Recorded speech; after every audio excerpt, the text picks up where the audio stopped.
The last ray of afternoon sun sliced through the living room window, illuminating the dust motes dancing in the air. They were the only things moving in our house. The silence was so heavy it felt like a physical weight, pressing down on my shoulders, squeezing the air from my lungs. My husband, Mark, sat across from me in his favorite armchair, the one I'd had reupholstered for his 40th birthday. He wasn't looking at me. He was staring at his hands, turning them over and over as if they belonged to a stranger. His voice, when it finally came, was a ghost of itself, hollowed out. "It's over, Clara," he whispered. "It's all gone. Innovate Solutions." The business wasn't just his dream, it had become ours. For 10 years, it was the third person in our marriage, the hungry child that demanded all our time, all our savings, all our faith. I could still remember the smell of the cheap coffee and sheer panic in our tiny first office, a converted storage closet with one flickering fluorescent light. I remember balancing my work as a hospital administrator with bookkeeping for him on weekends, our kitchen table covered in invoices and spreadsheets instead of family photos. We had poured the concrete foundation of that business with our own sweat and sacrifice. And now he was telling me it had crumbled into dust. I didn't cry. I didn't scream. I just felt a strange, cold calm spread through me. I walked over to him and knelt on the floor, taking his unfamiliar hands in mine. They were ice cold. "We'll figure it out, Mark," I said, my voice steady, a lighthouse in the fog I knew was descending around him. "We always do." He finally looked at me then, and what I saw in his eyes wasn't just defeat. It was a deep, gut-wrenching shame. He squeezed my hands, a flicker of the man I loved, and then he let go. The gesture felt final. It was the first tremor before the earthquake, the moment the ground beneath my feet began to give way. I didn't know it yet. I thought I was holding the hand of a man who had lost his business. I didn't realize I was holding the hand of a man who had already sold his soul. And I had no idea who the buyer was. Our life before that day was simple, predictable in the way a well-tended garden is. It was a life I had cultivated with care. We lived in a modest but comfortable 2-story house in a quiet suburb, the kind of place where you knew your neighbors' names and what time the mailman came. My job as a hospital administrator was demanding, but it was stable. It was the bedrock upon which Mark had built his dream. He was the visionary, the charismatic salesman who could convince anyone of anything. I was the pragmatist, the one who made sure the bills were paid and the lights stayed on while he chased the horizon. I never saw it as a sacrifice. I saw it as a partnership. On our third date, he had sketched the entire concept for Innovate Solutions on the back of a napkin at a little Italian restaurant. It was a logistics software company. To me, it sounded like a foreign language, but the passion in his eyes, that I understood perfectly. He wanted to build something that would last. Something with his name on it. "We'll be a team," he'd said, his hand covering mine over the checkered tablecloth. "You and me against the world, Clara." And we were. I took on extra shifts for 2 years to fund the initial startup costs. I cashed in the bonds my grandmother had left me. Every spare dollar, every ounce of energy went into that business. Our friends thought I was crazy. My younger sister, Chloe, was the most vocal. "Are you sure about this, Clara?" she'd asked me over brunch one Sunday, stirring her mimosa with a perfectly manicured finger. "It's a lot to put on one person's dream." Chloe and I were different. I was the responsible older sister, the planner. She was the free spirit, drifting between jobs, always chasing something new and shiny. She was beautiful and charming, the kind of person who lit up a room, but there was always a restlessness to her, an undercurrent of dissatisfaction. She'd look at my stable life, my steady marriage, and I could never tell if she was admiring it or pitying it. I chose to believe it was the former. She was my sister, my only sibling. Our parents had raised us to be each other's fiercest allies. So when she questioned my support for Mark, I defended him fiercely. "It's not just his dream, it's our dream," I'd replied, my tone a little sharper than I intended. She had just smiled, that placid, knowing smile of hers. "Of course. I worry about you." Looking back, I wonder if that worry was genuine or if it was something else entirely. Something sharp and envious, hiding behind a mask of sisterly concern. The business grew slowly at first, then all at once. Mark secured a significant contract. We moved out of the storage closet and into a real office with glass walls and a receptionist. We hired staff. For the first time in years, we could breathe. We started taking vacations. We paid back the loans. I finally cut back my hours at the hospital. We had done it. We were a success story. Mark was the brilliant founder and I was the proud, supportive wife standing beside him. It was the life we had sketched on that napkin all those years ago. It was real. It was solid. At least that's what I believed until the day the whole beautiful illusion came crashing down around me. The weeks that followed were a blur of muted colors and hushed tones. Our house, once filled with the energetic hum of Mark's ambition, now felt like a library after closing time. He drifted through the rooms like a ghost, his shoulders permanently slumped, his eyes fixed on some distant, bleak horizon. I went into crisis mode. It was what I did best. I took charge. I pulled up our personal bank accounts, our retirement funds, and our assets. I made spreadsheets. I mapped out a new budget, a path through the wreckage.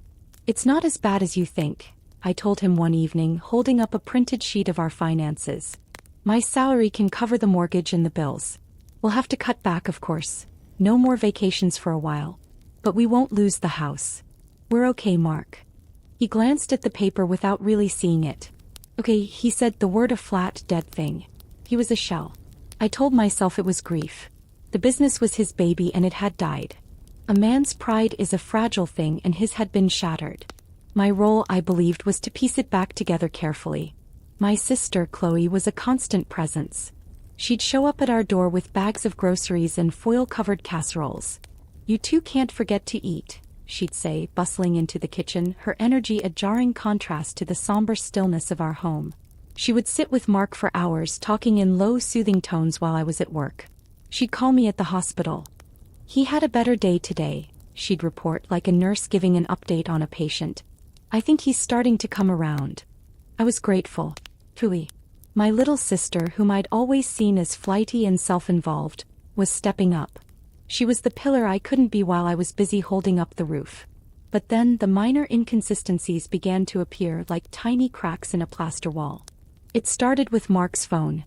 He, who had once left it lying on the kitchen counter for hours, now kept it on his person at all times. He started taking calls in the garage or out on the back deck, his voice a low, urgent murmur. When I'd walk into a room, he'd end conversations abruptly. Just a friend, he'd say, shoving the phone into his pocket. Checking in. I chalked it up to shame. He was embarrassed to talk about his failure. It made sense. Then came the first real clue. I was paying our credit card bill online one night when I noticed a recurring charge I didn't recognize. It was a monthly payment of $5,000 to a company called Blackwood Advisory Group.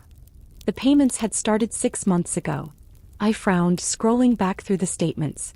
$30,000. A significant amount of money.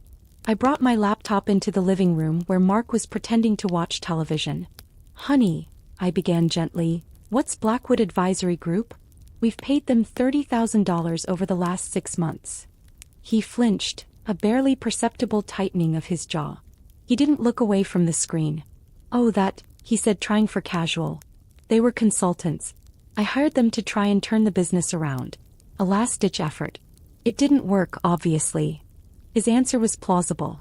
It should have satisfied me. But it didn't. There was a rehearsed quality to his words, an emotional disconnect. And why had he never mentioned hiring them? We had always made financial decisions of that magnitude together. $30,000 is a lot of money to not mention, Mark, I said, my voice quiet. He finally turned to look at me and his eyes were cold. I was trying to handle it, Clara. I was trying to fix it so you wouldn't have to worry. Can't you understand that? My business was dying. I was drowning. I'm sorry I didn't consult you on every single decision while I was trying not to lose everything we've ever worked for. The anger in his voice was like a slap. It was defensive, accusatory. He was turning it around on me. I felt a knot of guilt tighten in my stomach. He was right. The man was in pain and here I was interrogating him over a credit card statement. I'm sorry, I whispered, closing the laptop. You're right. I'm just trying to understand. I tried to let it go. I told myself I was being paranoid, that my fear was making me suspicious. I even mentioned it to Chloe a few days later, how I felt I was walking on eggshells. She placed a comforting hand on my arm. Clara, the man just lost his entire world. His pride is in tatters. You can't audit his grief. Just be there for him. Let him heal. Her words made perfect sense. They were the words of a loving sister. So I pushed my doubts down, deep down into that dark place where wives put the things they are too afraid to look at. But the seed was planted. It was a tiny, cold thing, but it was there. And it had begun to take root. The following Saturday, Mark told me he needed to go to the office one last time. A bankruptcy firm was taking possession of the assets on Monday, and he wanted to pack up his personal belongings. He looked so broken, so defeated that my heart ached for him. "Do you want me to come with you?" I asked. He shook his head quickly. Too quickly. "No. But I need to do this alone, Clara. It's like saying goodbye. It'll be easier on my own." I understood. I watched him drive away in our sensible sedan, the car we'd bought after selling my sporty little convertible to raise capital all those years ago. The house was silent again, but this time the silence felt different. It wasn't sad, it was humming with a nervous energy I couldn't place. My instincts, the ones I had so carefully suppressed, were screaming at me. I stood in the kitchen for a full 10 minutes, staring at the coffee maker, my heart hammering against my ribs. Asterisk, let it go, Clara. He's grieving. Trust your husband. Asterisk. But I couldn't. The image of his face when I'd asked about Blackwood Advisory Group flashed in my mind. The coldness in his eyes. The rehearsed answer. On impulse, I grabbed my keys. I drove to the office park, my hands slick on the steering wheel. I told myself I was going to drop off a coffee for him. A gesture of support. But I knew I was lying to myself. I was looking for something, though I didn't know what. The building was deserted on the weekend. I swiped my old keycard at the front door. It beeped green. He hadn't deactivated it. I took the elevator up to the 3rd floor. The glass doors to Innovate Solutions were propped open. The reception area was already half dismantled. Boxes were everywhere, labeled in thick black marker. Equipment, files, kitchen. I didn't see Mark. I padded down the main hallway, past the empty cubicles of the employees we'd had to let go. Their ghosts seemed to linger in the air. I heard a muffled sound from Mark's corner office. It was his voice, low and urgent. He was on the phone. I crept closer, my shoes silent on the industrial carpet. I stopped just outside the door, hiding behind a large potted ficus that was already browning at the edges. "No, everything's going according to plan," Mark was saying. "She doesn't suspect a thing." Yes, I know. It was harder than I thought it would be. Telling her, I mean. My blood ran cold. She doesn't suspect a thing. Who was he talking to? He paused, listening. Then he laughed, a sound so jarringly out of place it made my stomach clench. "Don't worry. Claire's a pragmatist. She's already making budgets. She'll be fine. She's strong." Another pause. "I'll have the last of the personal stuff out of here in an hour. Then it's all yours." "I know. I love you too. I love you too." The words hit me with the force of a physical blow. I stumbled back, my hand flying to my mouth to stifle a gasp. This wasn't a business associate. This wasn't a friend. This was another woman. The classic ugly cliché. All this time I had been mourning the loss of our business, while he was mourning the inconvenience of a lie. My grief was real, but his was a performance. My first impulse was to storm in there, to confront him, to scream. But my feet were rooted to the spot. The calm, pragmatic part of my brain took over. The part that made spreadsheets and solved problems. An explosion would give me emotional release, but it wouldn't give me answers. I needed to know everything. I held my breath, listening as he ended the call. I heard him moving around, the sound of a desk drawer sliding open. I knew I had only a few moments. I retreated silently, my heart a frantic drum against my ribs, and slipped into the empty office next to his. I crouched down behind the desk, praying he wouldn't see me. A few minutes later, he walked out carrying a single box of personal effects. A framed photo of us from our wedding, a coffee mug my daughter had painted, and a few awards. He didn't look left or right. He just walked straight down the hall and out the main doors. He didn't even bother to close them properly. I waited until I heard the elevator doors ding shut. Then I rose on trembling legs and walked into his office. The room was mostly bare. His desk was cleared, the shelves empty. It looked sterile, anonymous. But he had been in a hurry. He had been careless. On the floor, next to the desk where a trash can should have been, was a small pile of discarded papers. It was nothing, probably just junk. But I knelt and began to sift through it. Old receipts, a takeout menu, a crumpled post-it note. And then I saw it. It was a thick document stapled in the top left corner. It was a file copy with a faint diagonal void watermark across the pages. The title at the top of the first page read, Asset Purchase Agreement. My hands shook as I picked it up. This wasn't a bankruptcy filing. A bankruptcy is a dissolution and end. This was a sale. I scanned the legalese, my eyes flying across the page, searching for names for figures. This asset purchase agreement is entered into by and between Innovate Solutions LLC, seller, and, my breath hitched. I read the following line. And Oakhaven Holdings Corp., buyer. Oakhaven Holdings. I'd never heard of it. I flipped through the pages, my heart pounding a frantic rhythm against my ribs. I found the signature page. Mark's familiar looping signature was there under the seller line. And under the buyer line, a signature I knew as well as my own, a flourish of elegant looping letters. My vision narrowed. The sounds of the building faded away. There was only the name printed neatly beneath the signature. Chloe Daniels, President, Oakhaven Holdings Corp. ***. Chloe, my sister. I flipped back to the first page to the purchase price. My eyes scanned the number and a strangled, hysterical laugh escaped my lips. $1. The business we had poured our lives into, a company with millions in annual revenue, had been sold for $1 single. And then I found the other document, tucked inside the purchase agreement. It was from Blackwood Advisory Group.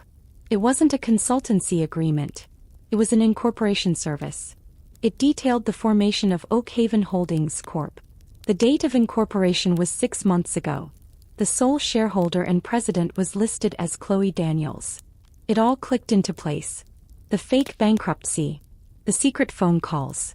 The $30,000, not for consultants, but for the legal fees to structure this entire fraudulent transaction. The casseroles. The comforting words. The reports on Mark's progress. It wasn't supported. It was surveillance. She was making sure the lie was holding. Making sure I was playing my part. They hadn't just betrayed me. They had conspired. They had built a stage, written a script, and cast me as the grieving, supportive wife. My husband, the man I had built a life with, and my sister, the person I was born to trust. The two most important people in my world. I sank to the floor, the papers scattered around me like dead leaves. The cold calm I had felt on the first day returned, but this time it was different. It wasn't the calm of shock. It was the calm of absolute, terrifying clarity. The calm before a storm. My storm. I don't know how long I sat on that cold office floor. Could have been 10 minutes or an hour, and time had ceased to have meaning. All I could feel was a profound, echoing emptiness where my trust used to be. The person I was when I walked into that building was gone, replaced by someone harder, colder, and terrifyingly focused. I gathered the papers, folding them carefully, and placed them in my purse. My hands were perfectly steady now. The shaking had stopped. Crying was a luxury I couldn't afford. Grief was a distraction. What I needed was a plan. When I got home, Mark was in the kitchen making tea. He looked up and gave me a weak, tired smile. "Hey," he said. I was starting to get worried. "Everything okay?" I looked at him, really looked at him. I saw the fine lines around his eyes, the way his hair curled just behind his ears. I saw the man I had loved for 15 years. But I also saw the stranger who had stood in our office and told another woman he loved her after selling our entire future for $1. The two images flickered, one over the other, like a faulty projection. "I'm fine," I said, my voice even. "Just went for a long drive to clear my head." The lie came so easily that it scared me. It was their language and I was suddenly fluent. "I'm sorry about this morning," he said, his gaze dropping to the floor. "For being distant. It was hard, seeing it all boxed up." "I understand," I said. And I did. I understood everything now. For the next 2 weeks I became an actress. I played the part of the devoted, supportive wife with an Oscar-worthy performance. I made his favorite meals. I listened patiently as he talked vaguely about next steps and finding a new path. I comforted him when he put on a show of despair. All the while, the papers in my purse felt like a block of ice against my hip, a constant, cold reminder of the truth. During the day I became a private investigator. My job at the hospital gave me a certain level of administrative authority and a deep understanding of how systems worked. I used my lunch breaks to sit in my car and make phone calls. I started with a lawyer, a sharp, no-nonsense woman named Evelyn Reed who specialized in corporate fraud. I laid it all out for her in her sterile, glass-walled office. The voided purchase agreement and the incorporation documents spread between us. She listened without interruption, her expression unreadable. When I finished, she steepled her fingers and looked at me over her glasses. "This is audacious," she said, a hint of professional admiration in her voice. "They structured this as a distressed asset sale to a shell corporation to avoid paying off creditors and, it seems, to defraud you of your marital share in the company's value. The $1 price is a classic red flag for a fraudulent conveyance." "So it's illegal?" I asked, my voice tight. "Highly," she confirmed. "But proving it will be a battle. They will claim the business was worthless, on the verge of bankruptcy, and that this was the only way to save the brand or the technology from disappearing completely. Your sister will claim she was acting as a white knight, taking a huge risk." "She paid $1, I said, the words tasting like ash. "Precisely," Evelyn nodded. "Which is our strongest leverage. No sane person sells a viable company for $1. We need to prove it was still viable. We need to prove intent to defraud." While Evelyn began the legal groundwork, I focused on my sister. Chloe was still playing her part too. She'd call me every day. "How are you holding up, Clara?" "Really?" she'd ask, her voice dripping with fake sympathy. "We're getting by," I'd say, matching her tone. "It's hard, but we have each other. And we have you. I don't know what we'd do without you, Chloe." The praise would make her preen. Of course, that's what family is for.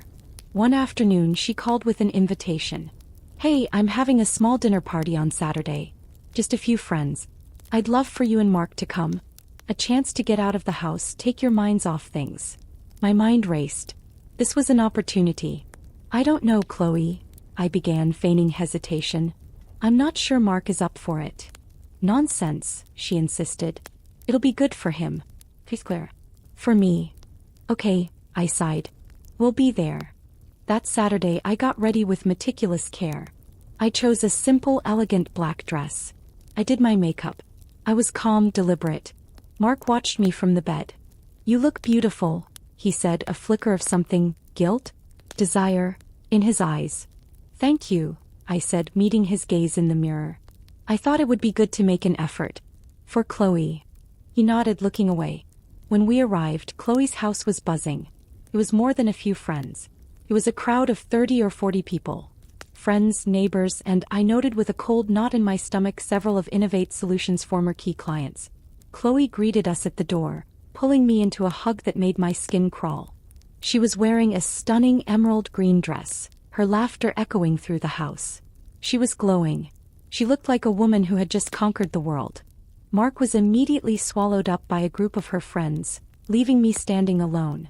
I drifted through the party, a polite smile fixed on my face, accepting condolences from people who had heard about the bankruptcy. "Such a shame about the business," one of our former neighbors said, patting my arm. "You and Mark worked so hard." "We'll be okay," I said, my voice smooth as glass. "We're resilient." I found what I was looking for on the central dining table. Placed prominently next to a floral arrangement was a small stack of glossy, high-quality business cards. I picked one up. "Innovate Forward." Underneath, the new company name in smaller letters. Chloe Daniels. And beneath that, a new logo. A stylized, sleeker version of the one Mark and I had designed on our kitchen table 10 years ago. They hadn't even bothered to change it much. The arrogance was breathtaking. I slipped a few of the cards into my purse, right next to the folded, voided purchase agreement. The evidence was piling up. But I needed one more thing. I needed to see them together. I scanned the crowd and finally saw them. They were in a corner of the garden, partially hidden by a large rose bush. Mark and Chloe. My husband and my sister. She was laughing, her head thrown back. He reached out and brushed a stray strand of hair from her face. It wasn't the gesture of a brother-in-law. It was intimate. He then leaned in and whispered something in her ear. She smiled, a secret, triumphant smile, and squeezed his hand. In that moment, watching them, I knew this wasn't just about the business. This had been going on for a long time. The company was just the prize. I was the obstacle they had decided to remove. The final piece of the puzzle slid into place. I turned away, my heart a solid, cold lump of lead in my chest, and walked back into the noise of the party. The time for observation was over. The time for action had begun. My plan was simple. It was not born of rage but of a cold, calculated need for justice. Evelyn, my lawyer, had told me that the quietest, most undeniable proof would be the most powerful. A public spectacle could be dismissed as scorned wife hysterics. A meticulously documented case of fraud could not. My action was twofold. First, I had to secure my own position. Silently, I met with a financial advisor. Following her advice, I opened a new bank account in my name only. I documented every single financial contribution I had made to the business over the past decade. The cashed-in bonds, the extra shifts, the years of unpaid bookkeeping. I made copies of every tax return we had ever filed together, showing my income as the stable foundation that allowed Mark to take risks. I was building a fortress brick by brick. The second part of the plan was more delicate. It required me to continue the charade. A week after the party, I sat Mark down at the kitchen table. I had made coffee. The morning sun streamed in, painting everything in a deceptively cheerful light. "Mark," I began, my voice soft. "I've been thinking. You've been so lost since the business ended. And I think I know why. It's not just the money. It's the work. You need a project." He looked at me warily. "What are you talking about, Clara?" "I think you should go back to Chloe," I said. He froze, the coffee cup halfway to his lips. "Go back to Chloe? For what?" "For a job," I said, as if it were the most obvious idea in the world. "She's trying to build something new from the ashes. Innovate forward. She'll need someone who understands the technology, the old clients. Who better than you? Who would give you a purpose again. And honestly, we could use the income." I watched his face, a fascinating study in conflicting emotions. There was shock, confusion, and a dawning, greedy relief. He was trying to figure out the angle. He couldn't see one. To him, I was just his practical, problem-solving wife, trying to fix our broken life. He couldn't conceive that I knew. His arrogance was my greatest weapon. I don't know," he stammered. "Wouldn't that be awkward?" "Why would it be awkward?" I asked, my expression one of pure innocence. "She's my sister. You two have been spending so much time together, you clearly get along. He's trying to help us. Let her help us. Please, Mark. Swallow your pride. For me. For us." I had handed him the perfect cover story. He could now officially work for the company he secretly still owned, right under my nose. He could be with his lover and I would be the one who suggested it. It was perfect. He took a few days to think about it, for appearance's sake. Then he came to me looking somber. "I spoke to Chloe," he said. "She agrees it's a good idea. She's offering me a position as head of product development." "That's wonderful news," I said, forcing a bright smile. I hugged him, pressing my face into his shoulder so he couldn't see the look in my eyes. "This is the first step, honey. We're going to be okay." And so, my husband went to work for my sister. He'd come home and tell me about his day, editing the story for my benefit. He'd talk about the challenges of the new startup, the brilliant leadership of Chloe. I would listen, nod, and ask supportive questions. "Is she a good boss? It must be strange working for your sister-in-law." "She's a natural," he'd say, never missing a beat. "Decisive. A real visionary."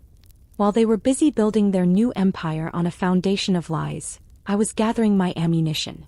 Evelyn had hired a forensic accountant. Mark, now an official employee, had access to the new company's servers. And his home computer, which he used for work, was synced to our family's cloud storage. He was so confident in my ignorance that he didn't even bother to hide his files. Night after he fell asleep, I would go to my study and log in. And there was everything. The real business plan for Innovate Forward was written months before the bankruptcy. Emails between him and Chloe discussing the timeline for the sale and how to manage me. Financial projections showing the company wasn't failing. It was on the cusp of its most profitable year ever. They had a new government contract in the pipeline, one that Mark had secured before he ever told me the business was gone. The most damning evidence was an email from Chloe to Mark, sent the day after he broke the news to me. Asterisk, she took it well? I was so worried she'd fall apart. "You were amazing, my love. You convinced her. Now the hard part is over. Soon it will all be ours and we won't have to hide anymore. I can't wait. Love you, C. Sis." I copied every file, every email, every document onto a secure hard drive. Each piece of data was another nail in their coffin. The deception took its toll. Some days I would sit in my car during my lunch break and tremble, the sheer weight of their betrayal pressing down on me. I was living with a man who looked at me with what I now knew was pity, while I was plotting his downfall. It was a poison and I was drinking it every single day. But the thought of that secret, triumphant smile on my sister's face, the image of them in her garden, it was enough to steel my resolve. They had underestimated me. They saw me as the supportive, domestic, pragmatic wife. They never saw the hospital administrator who managed a multi-million-dollar budget, who dealt with life and death decisions daily, and who understood that sometimes, the most diseased parts of your life needed to be surgically removed. The day I chose for the confrontation was a Thursday. It was the 2-month anniversary of the launch of Innovate Forward.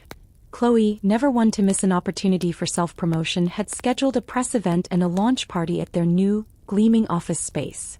The same office space Innovate Solutions had occupied. They hadn't even bothered to move. They had just changed the name on the door. Evelyn and I had everything prepared. We had filed a lawsuit that morning, a comprehensive claim for fraud, conspiracy, and the dissolution of marital assets. The suit named Mark, Chloe, and their shell corporation Oakhaven Holdings as defendants. We had also filed an emergency motion to freeze all company and personal assets pending the outcome of the lawsuit. The trap was set. That afternoon I left work early. I went home and changed, not into a dress of mourning or revenge, but into my best work suit. A sharp charcoal gray blazer and matching trousers. It was my armor. Mark came home around 3 to get ready for the party. He was buzzing with excitement. "You won't believe the press turnout, Clara," he said, straightening his tie in the hall mirror. "Forbes and TechCrunch are sending reporters. This is it. This is the real beginning." "I'm so proud of you both," I said, my voice unnervingly calm. "I wouldn't miss it for the world." We drove to the party together. It was our last act as a married couple, though he didn't know it yet. The office was packed. Servers circulated with champagne. A low stage was set up at the front of the room, where Chloe would no doubt give a speech about her vision and courage in launching a new venture in a challenging market. Chloe saw us and glided over, a vision in white. He kissed my cheek. "Clara, I'm so glad you came. Isn't it all just incredible?" "It is," I said, looking her directly in the eye. "Truly breathtaking." For the first time, a flicker of uncertainty crossed her face. My tone was off. My smile didn't quite reach my eyes. But then Mark was there, wrapping an arm around her waist in a gesture that was a little too familiar for a public setting, and she was distracted. I let them mingle. I found a quiet spot near the back and waited. At 5 p.m. exactly, my phone buzzed with a text from Evelyn. Asterisk, "It's done. They've been served." Asterisk. At that moment, a man in a courier's uniform entered the party. He moved through the crowd with purpose, heading straight for Chloe, who was holding court by the stage. He handed her a thick legal envelope. She took it with a puzzled frown. He then turned and gave an identical envelope to Mark. I watched as Chloe's brow furrowed. She tore hers open. Her eyes scanned the first page. The color drained from her face. Her champagne flute slipped from her fingers and shattered on the polished concrete floor. The sound cut through the chatter of the party, and a pocket of silence spread around her. Mark was staring at his own copy, his mouth slightly agape. He looked up, his panicked eyes scanning the crowd until they found mine. I held his gaze from across the room. I gave him a slow, deliberate nod. And then I began to walk towards them. The crowd parted for me like the Red Sea. Everyone could feel the shift in the atmosphere. The party was over. I stopped in front of my husband and my sister. Chloe was still staring at the papers, her face a mask of disbelief. Mark looked like he had been punched in the stomach. "What is this, Clara?" he choked out. "What did you do?" "I believe the legal term is a lawsuit for fraud," I said, my voice clear and steady, carrying in the sudden quiet. "And an emergency injunction to freeze every asset you thought you owned. The company, the bank accounts, this building. Everything." Chloe finally looked up at me, her eyes blazing with a mixture of fury and fear. "You can't do this. The business was bankrupt. I saved it." I let out a small, humorless laugh. Did you save it when you incorporated your shell company 6 months ago? Or was it when you bought it for $1? Or maybe it was when you sent Mark that email, the one where you celebrated how well I was taking the news." I saw the dawning horror in her eyes as she realized I knew. I knew everything. I turned to Mark. "And you," I said, my voice dropping lower. "The man who came to me crying about his failure while he was on the phone with my sister, telling her he loved her. The man who let me budget and plan and worry, all while knowing I had been robbed. You didn't just lose a business, Mark. You lost your honor. You lost your dignity. And you lost me." He just stood there, speechless, the papers trembling in his hand. The whispers had started around us. The clients, the press, the friends, they were all watching, putting the pieces together. The story was no longer about a brilliant new CEO. It was about a sordid family betrayal. I looked from my husband's ashen face to my sister's crumbling facade. I felt nothing. No satisfaction, no anger, no pain. Just a vast, quiet emptiness. "Enjoy your party," I said softly. I turned around and walked out of the office, leaving the wreckage of their lives scattered on the floor behind me, as shattered as Chloe's champagne flute. The aftermath was not a swift and clean victory. It was a long, grueling trench war fought in lawyers' offices and sterile courtrooms. Chloe and Mark, bound together by their shared deceit, hired a formidable legal team. Their defense was exactly what Evelyn had predicted. They claimed the business was worthless and that Chloe's $1 purchase was a high-risk white knight investment to save the intellectual property. They painted me as a vengeful, scorned wife who couldn't accept her husband's business failure and was trying to sabotage her own sister's success out of jealousy. But they had underestimated me, and they had underestimated the sheer volume of their own digital trail. The emails, the secret business plans, the financial projections Mark had so carelessly left on our shared cloud. Each document Evelyn presented in discovery was another cannonball blasting a hole in their story. The forensic accountant's report was the final, devastating blow. It proved in black and white that Innovate Solutions was not only solvent but was on track for 30% year-over-year growth right before the fraudulent sale. The legal battle bled them dry. With their assets frozen, they had to borrow heavily to pay their lawyers. The press, which had been so eager to celebrate their launch, was now feasting on the salacious details of the lawsuit. "Tech betrayal. CEO sued for fraud by own sister," one headline read. The key clients they had fought to retain began to pull their contracts, unwilling to be associated with such a toxic scandal. Their new company, Innovate Forward, was dead on arrival, poisoned by the same lies that had created it. I saw Mark only during depositions. He looked like a stranger. The confidence and charm had been stripped away, leaving behind a hollow, bitter man. He refused to look at me. Chloe, on the other hand, would stare at me with pure, unadulterated hatred.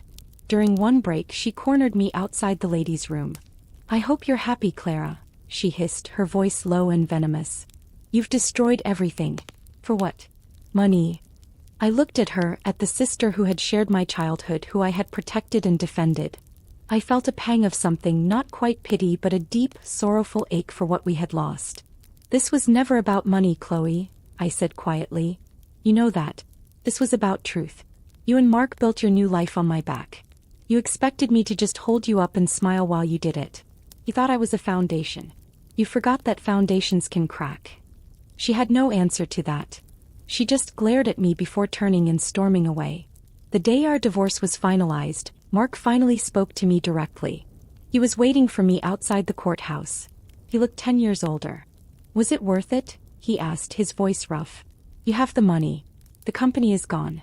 Chloe and I are ruined. Are you satisfied?" I thought for a moment, searching for the anger I thought I should feel. But it wasn't there. "I'm not satisfied, Mark. I'm just free. There's a difference. You and Chloe made your choices. You thought you were being clever. But you were just cruel. And cruelty has a price. You're just finally paying the bill." I walked away without looking back. In the end, the court ruled entirely in my favor. The sale of Innovate Solutions was deemed a fraudulent conveyance. The assets were to be liquidated, and after the original business debts were settled, the remaining proceeds were divided. I was awarded 70% of the total value, recognizing my direct financial contributions and the fraudulent nature of the transfer. My name was cleared. Justice, in its cold, methodical way, had been served. The money sat in a trust account untouched for a long time. It felt tainted. The house felt tainted too, haunted by the ghost of a marriage that had been a lie. I sold it and bought a small condo in the city, a place with no memories. I filled it with new furniture, new art, new life. I kept my job at the hospital. The order and purpose it provided became my anchor. My colleagues, who had only ever known me as competent, unflappable Clara, never knew the war I had been fighting. I found a quiet strength in that. My private battle had been won, and I didn't need an audience to validate it. Chloe and Mark stayed together, a toxic union forged in conspiracy. I heard through the grapevine that they moved to another state, trying to escape the shadow of their reputations. I don't know if they were happy. I suspect they were two people trapped in a prison of their own making, forever reminding each other of their greatest failure. I never spoke to my sister again. The bond between us wasn't just broken, it had been incinerated. Sometimes, a memory from our childhood would surface, building a fort with blankets in the living room, sharing secrets late at night, and a wave of sadness would wash over me. I grieved for the sister I thought I had, the one who existed before greed and jealousy corroded her soul. My healing wasn't a sudden epiphany. It was a slow, quiet process like the turning of seasons. It was found in the simple things: the taste of my morning coffee in my new sunlit kitchen, the satisfaction of a complex project completed at work, the laughter of friends who had stood by me without needing to know every detail. It was the slow realization that my life was my own, and another's betrayal did not define it, but by my own resilience. One day I finally knew what to do with the money. I established a grant foundation for female entrepreneurs, a fund to help women build their dreams without having to sacrifice their savings or their dignity. I named it the Phoenix Grant. It was my way of taking the ugliest chapter of my life and creating something beautiful from the ashes. It was my way of ensuring that my story wasn't just about an ending, but about a new beginning, not just for me but for others.